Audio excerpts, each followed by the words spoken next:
श्री गोसहस्रनामावलिः श्रीमद् राघवो विजयते।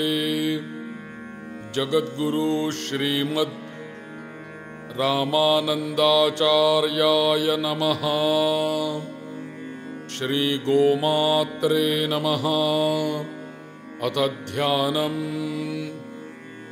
सीतारामकृपासुधाश्रिततनुं वात्सल्यमन्दाकिनीं देवीं देवशरीरिणीं भगवतीं सम्पूजितां दैवतैः हुङ्कारार्दितपापतापनिवहां गोपालसम्पालितां गोविन्दार्चितपङ्कजाङ्घ्रिमनघां ध्यायामि गोमातरम्। श्री गोमात्रे नमः इति ध्यानम्। ॐ गवे नमः। ॐ गोविन्द्यै नमः। ॐ गवेन्द्रार्यायै नमः। ॐ गवीशायै नमः। ॐ गोपगोपितायै नमः। ॐ गोजायै नमः। ॐ गोदायै नमः। ॐ गविप्रार्थ्यायै नमः। ॐ गवेङ्ग्यायै नमः। ॐ गोपतिप्रियायै नमः। ॐ गोपे नमः। ॐ गोपालिकायै नमः। ॐ गोप्यै नमः। ॐ गोपीथायै नमः। ॐ गोपोदायै नमः। ॐ अर्कगवे नमः। ॐ गोमय्यै नमः। ॐ गोमत्यै नमः। ॐ गव्यदोग्ध्र्यै नमः। ॐ गोमायै नमः। ॐ गविस्तुतायै नमः। ॐ गोपहूतायै नमः। ॐ गोपवन्द्यायै नमः।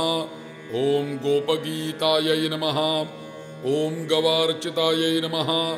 ॐ गोविन्दपालितायै नमः। ॐ गोष्ठायै नमः। ॐ गोप्रियायै नमः। ॐ गोमयामृतायै नमः। ॐ सर्वदेवमय्यै नमः। ॐ देव्यै नमः। ॐ दिव्याङ्घ्र्यै नमः। ॐ दिव्यभायै नमः। ॐ द्विगवे नमः। ॐ दिव्यरूपायै नमः। ॐ दिव्यमाल्यायै नमः। ॐ दिव्यगन्धायै नमः। ॐ द्युधृते नमः। ॐ द्विभुजे नमः। ॐ सर्वश्रेष्ठायै नमः। ॐ सर्वतीर्थायै नमः। ॐ सर्वपूज्यायै नमः। ॐ समप्रियायै नमः। ॐ शमायै नमः। ॐ शान्तायै नमः। ॐ शुचये नमः। ॐ स्निग्धायै नमः। ॐ शुभ्रायै नमः। ॐ सुभ्रुवे नमः। ॐ स्वभुवे नमः। ॐ स्वगवे नमः। ॐ कल्याण्यै नमः। ॐ कामदायै नमः। ॐ काम्यायै नमः। ॐ कामगायै नमः। ॐ कामदुहे नमः। ॐ कदुहे नमः।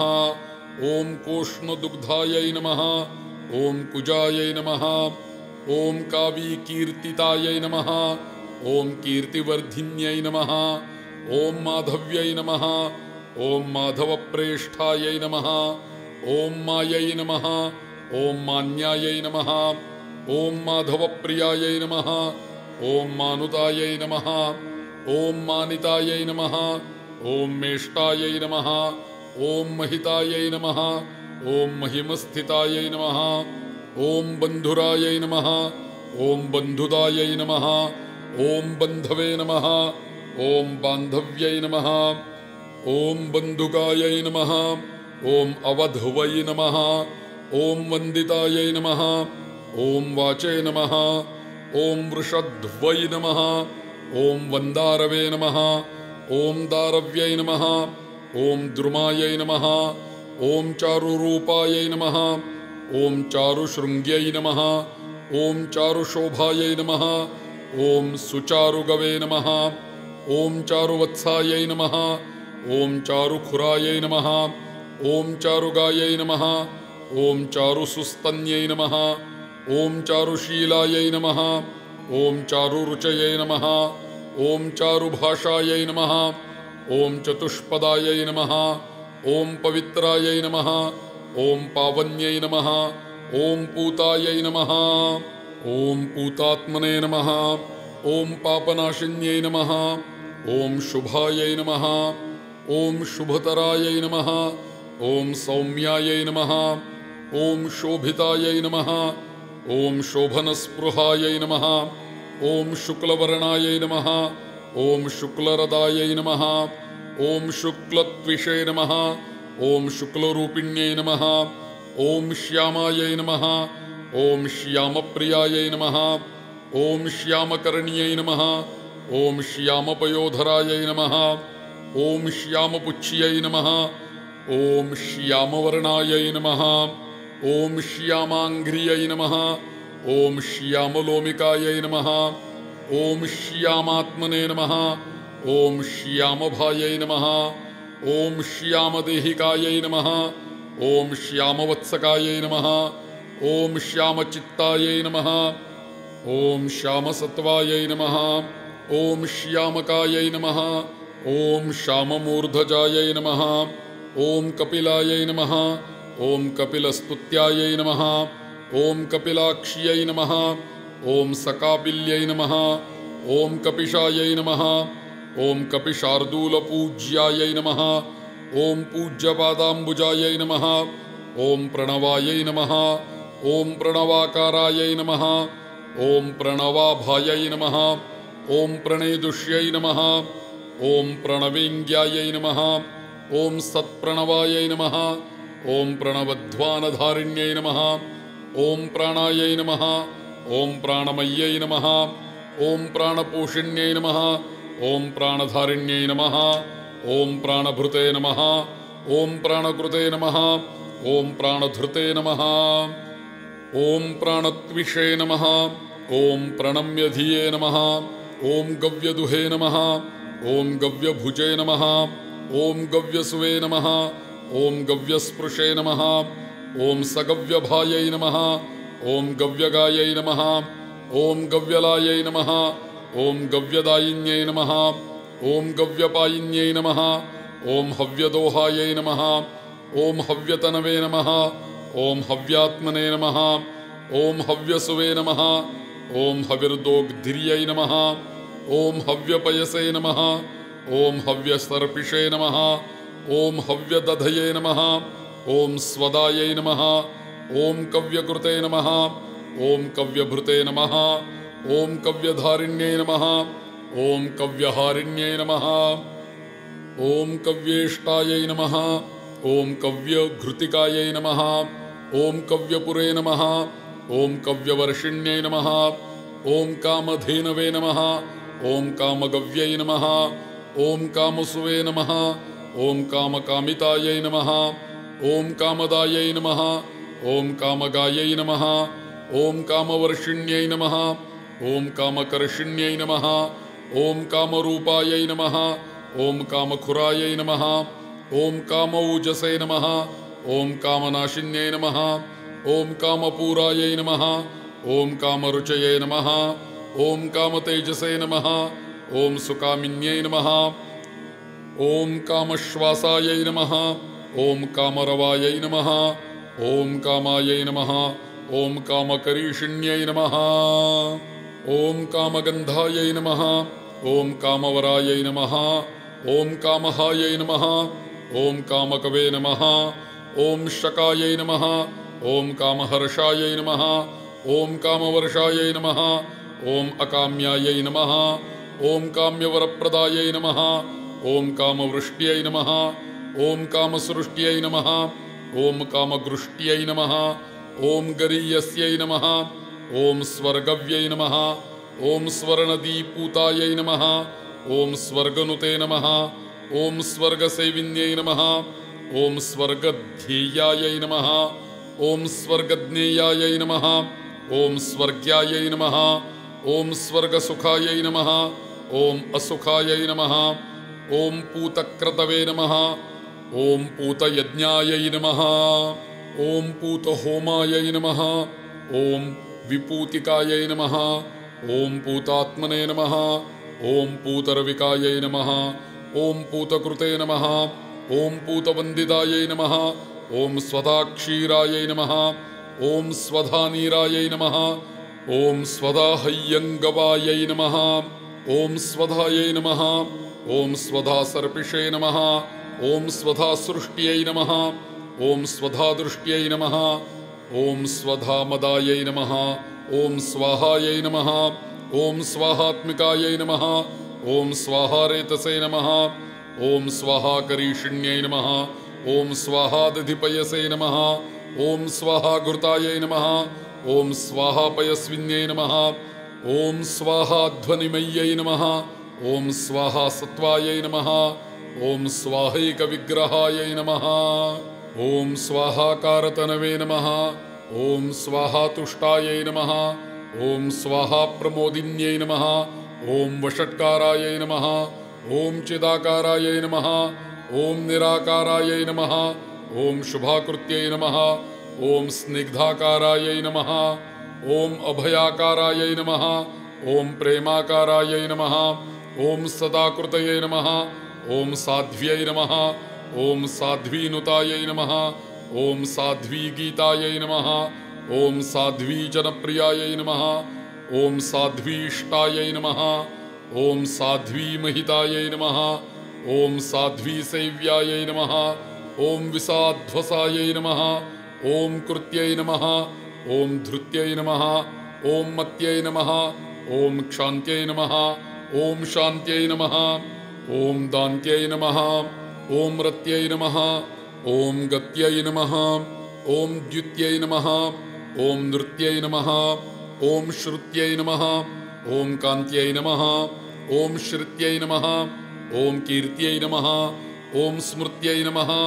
ॐ नत्यै नमः ॐ भामायै नमः ॐ वामायै नमः ॐ रमायै नमः ॐ रामायै नमः ॐ रम्यायै नमः ॐ नम्यायै नमः ॐ अक्लमायै नमः ॐ क्षमायै नमः ॐ उमायै नमः ॐ क्षामायै नमः ॐ समायै नमः ॐ श्यामायै नमः ॐ भीमायै नमः ॐ सीमायै नमः ॐ मनोरमायै नमः ॐ शिवायै नमः ॐ सेवायै नमः ॐ भवायै नमः ॐ भव्यायै नमः ॐ नव्यायै नमः ॐ गव्यायै नमः ॐ रवायै नमः ॐ जवायै नमः ॐ शोभायै नमः ॐ क्षोभायै नमः ॐ दवायै नमः ॐ दावायै नमः ॐ भावायै नमः ॐ ग्रावायै नमः ॐ लवायै नमः ॐ प्लवायै नमः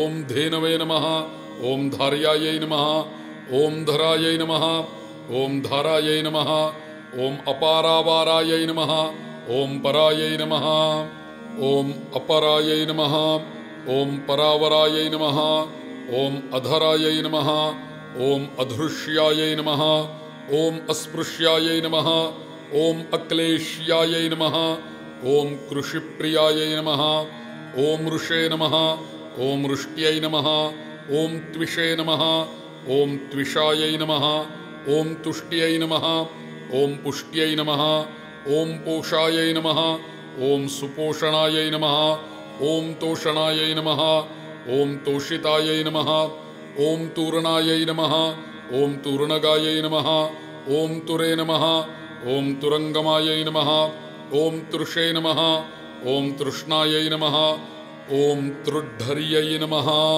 ॐ तीक्ष्णायै नमः ॐ मृदे नमः ॐ मृत्स्नायै नमः ॐ मृत्स्नयाश्रितायै नमः ॐ मृदायै नमः ॐ अमृतायै नमः ॐ मृत्सदनायै नमः ॐ मृद्धाम्यै नमः ॐ मृन्मय्यै नमः ॐ मृदवे नमः ॐ मूर्च्छाहृते नमः ॐ मङ्गलायै नमः ॐ अमूर्च्छायै नमः ॐ अमूर्तये नमः ॐ पूर्तये नमः ॐ स्नुत्यै नमः ॐ स्मित्यै नमः ॐ हृत्यै नमः ॐ हेत्यै नमः ॐ हनुत्यै नमः ॐ पूत्यै नमः ॐ प्रीत्यै नमः ॐ प्राप्त्यै नमः ॐ श्रुत्यै नमः ॐ क्षित्यै नमः ॐ बलायै नमः ॐ बलवत्यै नमः ॐ बल्यायै नमः ॐ बलिवरदप्रसूतिकायै नमः ॐ बलिप्रियायै नमः ॐ बलिभुजायै नमः ॐ बलितेजसे नमः ॐ बलिस्तन्यै नमः ॐ बलानुजनुतायै नमः ॐ नाम्यायै नमः ॐ नम्रायै नमः ॐ नम्रप्रतोषिण्यै नमः ॐ नम्रस्तन्यै नमः ॐ नम्रगत्यै नमः ॐ नम्रशृङ्ग्यै नमः ॐ सन्नम्रकायै नमः ॐ कम्रकान्त्यै नमः ॐ कम्रमहायै नमः ॐ कम्रायै नमः ॐ कम्रशुरुरुहायै नमः ॐ कम्रस्वरायै नमः ॐ कम्रगात्र्यै नमः ॐ सुकम्रदृशे नमः ॐ कान्तायै नमः ॐ कान्तालकायै नमः ॐ कन्तवे नमः ॐ कन्तायै नमः ॐ कन्धये नमः ॐ सुकामदायै नमः ॐ काक्ष्यै नमः ॐ कञ्जाम्बिकायै नमः ॐ कञ्जायै नमः ॐ कञ्जनाभये नमः ॐ ककायै नमः ॐ कुकायै नमः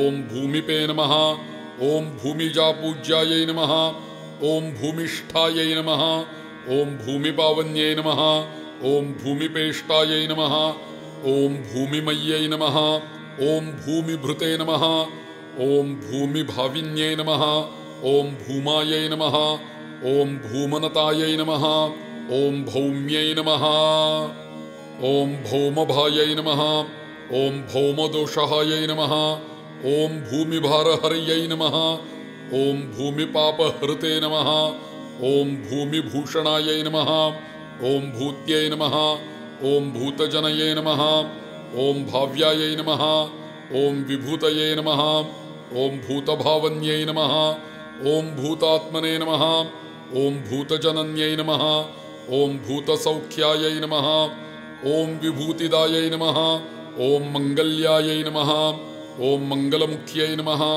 ॐ माङ्गल्यै नमः ॐ मञ्जुमङ्गलायै नमः ॐ मङ्गलेहायै नमः ॐ माङ्गलिक्यै नमः ॐ मङ्गलात्मने नमः ॐ सुमङ्गलायै नमः ॐ मञ्जवे नमः ॐ मञ्जुतन्व्यै नमः ॐ बभ्रुवे नमः ॐ मञ्जीहायै नमः ॐ मञ्जुलस्तन्यै नमः ॐ मञ्जुदुग्धायै नमः ॐ मञ्जुदध्यै नमः ॐ मञ्जुसर्पिषे नमः ॐ सुमञ्जुलायै नमः ॐ मधवे नमः ॐ मधुमय्यै नमः ॐ माध्व्यै नमः ॐ माध्वीकायै नमः ॐ मधुदोहिन्यै नमः ॐ मधुसुवे नमः ॐ मधुदायै नमः ॐ मध्वजनन्यै नमः ॐ मधुहृत्प्रियायै नमः ॐ मधुरायै नमः ॐ मधुरालापायै नमः ॐ माधुर्यै नमः ॐ मधुरामय्यै नमः ॐ मधुराभायै नमः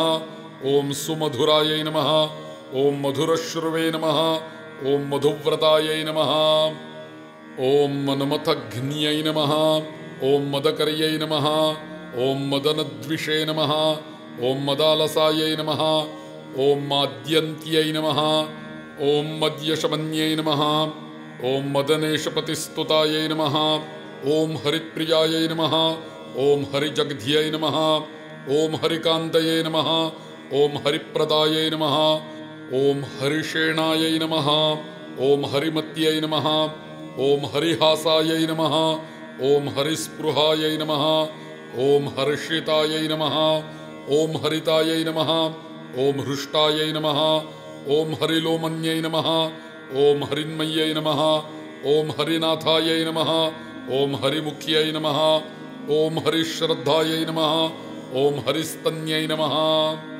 ॐ शुभ्रकान्तये नमः ॐ शुभ्रतनवे नमः ॐ शुभ्राभायै नमः ॐ शुभ्रवत्सकायै नमः ॐ शुभ्रज्योत्स्नायै नमः ॐ शुभ्ररतये नमः ॐ शुभ्रेक्षायै नमः ॐ शुभ्रसङ्ग्रहायै नमः ॐ दयायै नमः ॐ कृपायै नमः ॐ कृष्यै नमः ॐ कृष्ट्यै नमः ॐ वृष्ट्यै नमः ॐ दृष्ट्यै नमः ॐ कथायै नमः ॐ अश्लथायै नमः ॐ अव्यथायै नमः ॐ करुणायै नमः ॐ क्रान्तये नमः ॐ शान्तिदायै नमः ॐ शान्तिविग्रहायै नमः ॐ उत्सुकायै नमः ॐ सोत्सवोत्कण्ठायै नमः ॐ वत्सलायै नमः ॐ वत्सपालिकायै नमः ॐ लालिकायै नमः ॐ ललनायै नमः ॐ लाल्यायै नमः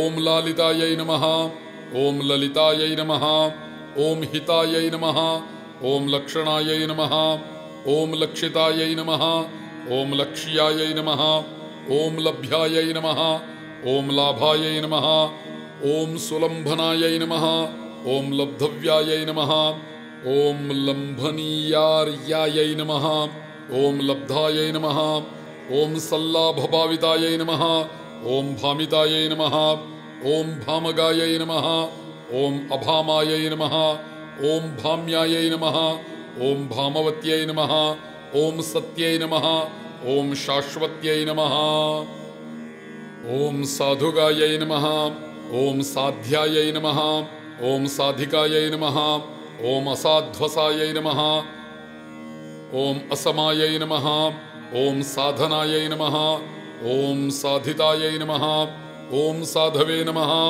ॐ शुद्धायै नमः ॐ शुद्धपयसे नमः ॐ स्पृहायै नमः ॐ स्पृहार्हायै नमः ॐ स्पृहव्यै नमः ॐ स्पृह्यायै नमः ॐ स्पृश्यायै नमः ॐ स्पर्शायै नमः ॐ शुभस्पृशे नमः ॐ वरायै नमः ॐ वरेण्यायै नमः ॐ वरदायै नमः ॐ वरार्हायै नमः ॐ वरवर्णिन्यै नमः ॐ वर्णनायै नमः ॐ वर्णितायै नमः ॐ वर्यायै नमः ॐ वरारोहायै नमः ॐ वरप्रदायै नमः ॐ शान्तायै नमः ॐ शान्तिप्रियायै नमः ॐ अशान्त्यै नमः ॐ शान्तरोषायै नमः ॐ शमप्रियायै नमः ॐ शमप्रदायै नमः ॐ अशमायै नमः ॐ शाम्यायै नमः ॐ शमशीलायै नमः ॐ शमात्मिकायै नमः ॐ क्षमायै नमः ॐ अक्षमायै नमः ॐ क्षमये नमः ॐ क्षाम्यायै नमः ॐ अक्षान्त्यै नमः ॐ क्षान्तायै नमः ॐ क्षमामय्यै नमः ॐ क्षमावत्यै नमः ॐ क्षमिश्रेष्ठायै नमः ॐ क्षमाभूषायै नमः ॐ क्षमानिधये नमः ॐ धिष्ण्यायै नमः ॐ धृषायै नमः ॐ अधृत्यै नमः ॐ धृष्टायै नमः ॐ धृतक्षीरायै नमः ॐ धृताभयायै नमः ॐ धृतभामायै नमः ॐ धृतघृतायै नमः ॐ धृतगव्यायै नमः ॐ धृतस्तन्यै नमः ॐ मध्व्यै नमः ॐ मधुमत्यै नमः ॐ ईमाध्व्यै नमः ॐ ईमधुदायै नमः ॐ मधुगायै नमः ॐ अमदायै नमः ॐ मधुवर्चसे नमः ॐ मधुहायै नमः ॐ मधुसर्पिषे नमः ॐ मधुत्वचायै नमः ॐ मानायै नमः ॐ मानधनायै नमः ॐ अमान्यायै नमः ॐ मानिन्यै नमः ॐ मानदायै नमः ॐ अमधवे नमः ॐ मन्दगायै नमः ॐ मन्दमायै नमः ॐ मन्दायै नमः ॐ मन्दरावायै नमः ॐ सुमध्यमायै नमः ॐ कोमलायै नमः ॐ कोमलप्राप्यायै नमः ॐ कोमलाङ्ग्यै नमः ॐ सुकोमलायै नमः ॐ कोमलाङ्ग्यै नमः ॐ कोमलिकायै नमः ॐ कोमलौजसे नमः ॐ सकोमलायै नमः ॐ कुमुदे नमः ॐ कुमुद्वत्यै नमः ॐ काव्यायै नमः ॐ कव्यायै नमः ॐ हव्यायै नमः ॐ हरिस्तुतायै नमः ॐ हरीष्टायै नमः ॐ हरिनम्याङ्घ्रये नमः ॐ हरिवन्द्यायै नमः ॐ हरिप्रियायै नमः ॐ हरिदायै नमः ॐ हरिमायै नमः ॐ हर्षायै नमः ॐ हर्षिण्यै नमः ॐ हर्षदायै नमः ॐ हरये नमः ॐ हरिभायै नमः ॐ हरिण्यै नमः ॐ हृद्यायै नमः ॐ हरीशायै नमः ॐ हरिघासभाजै नमः ॐ विधये नमः ॐ विधात्र्यै नमः ॐ विधिदायै नमः ॐ विधिवश्यायै नमः ॐ विधिप्रियायै नमः ॐ विधिवन्त्यायै नमः ॐ विधिनुतायै नमः ॐ विधिपूज्यायै नमः ॐ विधायिन्यै नमः ॐ विधिहायै नमः ॐ विधिमायै नमः ॐ वैद्यै नमः ॐ विधिदृष्टायै नमः ॐ विधिस्तन्यै नमः ॐ विधिधूलये नमः ॐ विधिखुरायै नमः ॐ विधिनम्यायै नमः ॐ विधिस्नुतायै नमः ॐ निर्मलायै नमः ॐ विमलप्रज्ञायै नमः ॐ विशदायै नमः ॐ विशदस्नुतायै नमः ॐ विशदायै नमः ॐ विशदायै नमः ॐ विज्ञायै नमः ॐ विषघ्न्यै नमः ॐ विषनाशिन्यै नमः ॐ विषमायै नमः ॐ विषमाकारायै नमः ॐ वैषम्यै नमः ॐ विषमात्मिकायै नमः ॐ विषमाभायै नमः ॐ विषमिण्यै नमः ॐ विषमेष्टायै नमः ॐ विशोधिन्यै नमः ॐ विद्यायै नमः ॐ वेद्यायै नमः ॐ वेदमय्यै नमः ॐ वेदितायै नमः ॐ वेदनायै नमः ॐ विद्यै नमः ॐ वेदगायै नमः ॐ वेददायै नमः ॐ वेद्यै नमः ॐ वित्तायै नमः ॐ वित्तप्रियायै नमः ॐ विदायै नमः ॐ बहुदुग्धायै नमः ॐ बहुदधये नमः ॐ बहुसर्पिषे नमः ॐ बहुश्रुतये नमः ॐ बहुगोमयिकायै नमः ॐ बह्व्यै नमः ॐ बह्वेष्टायै नमः ॐ बहुदोहिन्यै नमः ॐ बह्वशायै नमः ॐ बहुनृतायै नमः ॐ बहुलायै नमः ॐ बहुवन्दितायै नमः ॐ बहुप्रार्थ्यायै नमः ॐ बहुजनायै नमः ॐ बहुलोकनमस्कृतायै नमः ॐ भयघ्न्यै नमः ॐ भयहायै नमः ॐ अभीतये नमः ॐ भयदायै नमः ॐ भयभञ्जिन्यै नमः ॐ भयनाशायै नमः ॐ भयहर्यै नमः ॐ भयकृते नमः ॐ भयवर्धिन्यै नमः ॐ अभयायै नमः ॐ अभयसंस्कारायै नमः ॐ अभयाभायै नमः ॐ अभयात्मिकायै नमः ॐ अभयेष्टायै नमः ॐ अभयकर्यै नमः ॐ अभयेङ्ग्यायै नमः ॐ अभयश्रुतये नमः ॐ अश्रितायै नमः ॐ अमृतस्यन्दायै नमः ॐ अमृतास्यायै नमः ॐ अमृतश्रवसे नमः ॐ अमृतेशायै नमः ॐ अमृतपयसे नमः ॐ अमृतात्मने नमः ॐ अमृतप्रदायै नमः ॐ अमृतस्राविन्यै नमः ॐ ईदेव्यै नमः ॐ देव्यै नमः ॐ देवात्मिकायै नमः ॐ रुचये नमः ॐ दिवे नमः ॐ दिव्यायै नमः ॐ दिव्यचरितायै नमः ॐ दिव्यात्मने नमः ॐ दिव्यविग्रहायै नमः ॐ देवाभायै नमः ॐ देवमहितायै नमः ॐ देवात्मने नमः ॐ देवपूजितायै नमः ॐ देवेष्टायै नमः ॐ देवविनतायै नमः ॐ देवीङ्ग्यायै नमः ॐ देववल्लभायै नमः ॐ शस्यायै नमः ॐ शस्यप्रदायै नमः ॐ शस्यशालिन्यै नमः ॐ शस्यमालिन्यै नमः ॐ शस्यप्रियायै नमः ॐ शस्यदोहायै नमः ॐ शस्यसर्पिषे नमः ॐ सुशस्यिकायै नमः ॐ सिद्धायै नमः ॐ सिद्धप्रियायै नमः ॐ सिद्ध्यै नमः ॐ सिद्धिस्थायै नमः ॐ सिद्धिदायिन्यै नमः ॐ सिद्धश्लोकायै नमः ॐ सिद्धनतायै नमः ॐ सिद्धमात्रे नमः ॐ सुसिद्धिदायै नमः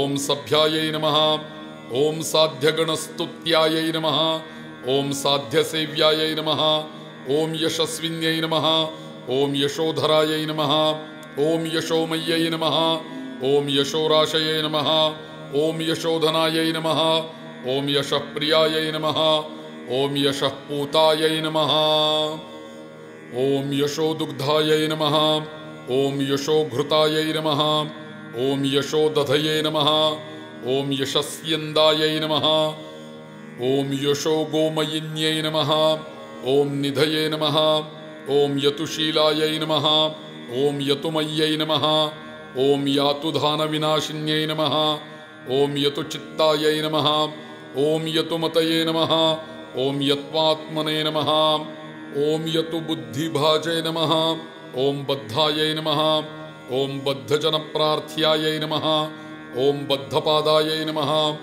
ॐ अवधप्रदायै नमः ॐ बद्धरज्ज्वे नमः ॐ बद्धतनवे नमः ॐ बद्धाङ्घ्रियै नमः ॐ बद्धमोक्षिण्यै नमः ॐ बन्धनायै नमः ॐ बन्धनश्लाघ्यायै नमः ॐ बन्धहायै नमः ॐ बन्धमोचिन्यै नमः ॐ बन्धमोक्षायै नमः ॐ बन्धधनायै नमः ॐ विश्वायै नमः ॐ विश्वायै नमः ॐ विशेषिण्यै नमः ॐ आदित्यभगिन्यै नमः ॐ रुद्रमात्रे नमः ॐ वसुसुतायै नमः ॐ असुतायै नमः ॐ अमृतप्रसुवे नमः ॐ अमृतक्षीरिण्यै नमः ॐ अमृतिन्यै नमः ॐ सुगायै नमः ॐ विश्वमात्रे नमः ॐ विश्वदेव्यै नमः ॐ विश्वदेवायै नमः ॐ विरोचनायै नमः ॐ विश्वतीर्थ्यायै नमः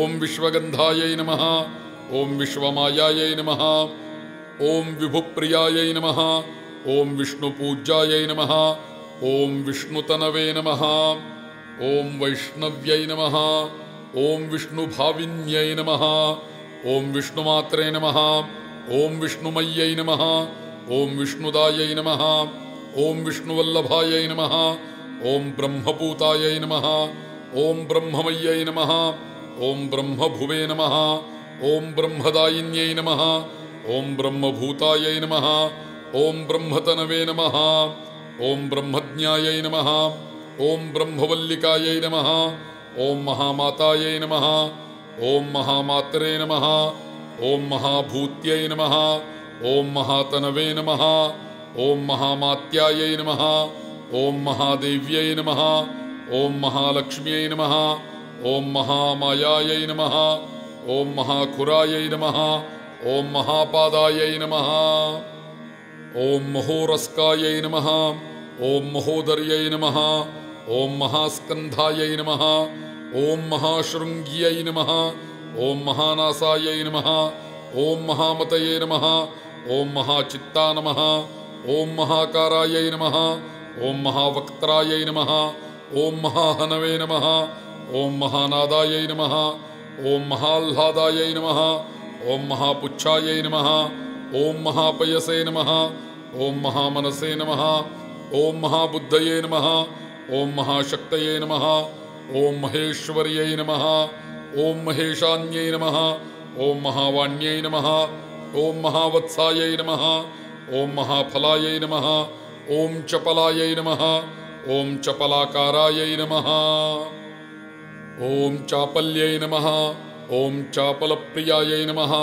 ॐ चटुलायै नमः ॐ चटुलश्लाघ्यायै नमः ॐ चटुस्तुत्यायै नमः ॐ चटुस्मृतये नमः ॐ गान्धर्व्यै नमः ॐ गोपिकापूज्यायै नमः ॐ गोपिन्यै नमः ॐ गोपलालितायै नमः ॐ गोप्रियायै नमः ॐ गोपतिप्रार्थ्यायै नमः ॐ गोपाल्यै नमः ॐ गोपपालितायै नमः ॐ क्रोधनायै नमः ॐ क्रोधसंहारायै नमः ॐ कोपनायै नमः ॐ कोपनाशिन्यै नमः ॐ रौद्रायै नमः ॐ रुद्रकृताभ्यर्चायै नमः ॐ चण्ड्यै नमः ॐ चण्डीकृतस्तवायै नमः ॐ ह्रियै नमः ॐ श्रियै नमः ॐ धियै नमः ॐ भुवे नमः ॐ दुराधर्षायै नमः ॐ दुर्विभाव्या नमः ॐ दुरासदायै नमः ॐ दुर्धरायै नमः ॐ दुस्थितायै नमः ॐ दुर्गायै नमः ॐ दुर्धर्षायै नमः ॐ दुर्गमण्डिन्यै नमः ॐ मात्रे नमः ॐ मातृस्वस्रे नमः ॐ मेध्यायै नमः ॐ मातामह्यै नमः ॐ उर्विक्रमायै नमः ॐ मनोरमाशा नमः ॐ अमहिम्ने नमः ॐ सर्गिण्यै नमः ॐ अमृतमेहिन्यै नमः ॐ वृद्धये नमः ॐ वृद्धये नमः ॐ निधायै नमः ॐ सम्पदे नमः ॐ प्रपत्तये नमः ॐ तरुण्यै नमः ॐ त्रपायै नमः ॐ लज्जायै नमः ॐ श्रद्धायै नमः ॐ सुजिज्ञासायै नमः ॐ मुमुक्षायै नमः ॐ विजयायै नमः ॐ जयायै नमः ॐ विमलायै नमः ॐ उत्कर्षिण्यै नमः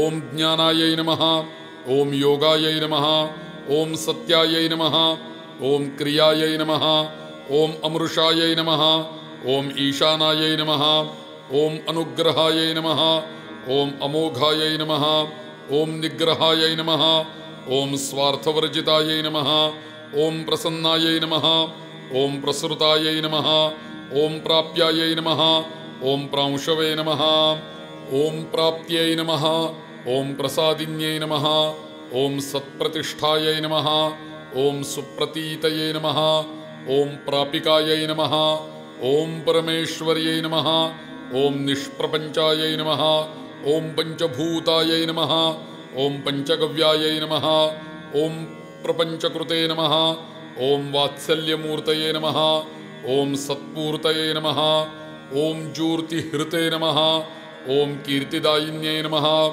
ॐ वत्सदायै नमः ॐ प्रोज्ज्वलायै नमः ॐ जाप्यायै नमः ॐ तापहृते नमः ॐ पापकर्षिण्यै नमः ॐ वैतरणीसुनावै नमः ॐ नाव्यायै नमः ॐ नतायै नमः ॐ नरकनाशिन्यै नमः ॐ एकलायै नमः ॐ सत्कलारूपायै नमः ॐ यज्ञयोपस्वरूपिण्यै नमः ॐ यज्ञप्रियायै नमः ॐ यज्ञधेनवे नमः ॐ यज्ञियायै नमः ॐ यज्ञवर्धिन्यै नमः ॐ नूतन्यै नमः ॐ प्राक्तन्यै नमः ॐ वृद्धायै नमः ॐ वर्धितायै नमः ॐ वर्धितप्रभायै नमः ॐ पुराण्यै नमः ॐ वैदिक्यै नमः ॐ भक्त्यै नमः ॐ शक्त्यै नमः ॐ शक्यायै नमः ॐ आप्तसाधनायै नमः ॐ त्रय्यै नमः ॐ त्रिदेव्यै नमः ॐ त्रैवेद्यै नमः ॐ त्रैविद्यायै नमः ॐ त्रिजगन्मय्यै नमः ॐ जगन्नाथनुतायै नमः ॐ नूत्नायै नमः ॐ नाकपाल्यै नमः ॐ सनातन्यै नमः ॐ रामचन्द्रार्चितायै नमः ॐ सीतापूजितायै नमः ॐ ब्रह्मवादिन्यै नमः ॐ भवाब्धिपोतसत्पुच्छायै नमः ॐ सर्वमङ्गलविग्रहायै नमः ॐ पृथिव्यै नमः ॐ पृथुलपयोदायै नमः ॐ पुण्यायै नमः ॐ विधिहरिहरार्चिताब्जाङ्ग्रये नमः ॐ त्रिजगज्जनन्यै नमः ॐ जैत्रायै नमः ॐ गोमात्रे नमः ॐ गोमात्रे नमः ॐ गोमात्रे नमः ॐ गोमात्रे नमः। इति श्री स्वामी रामभद्राचार्य विरचिता श्री गोसहस्रनामावलिः समाप्तम्। गोचरणारविन्दार्पणमस्तु।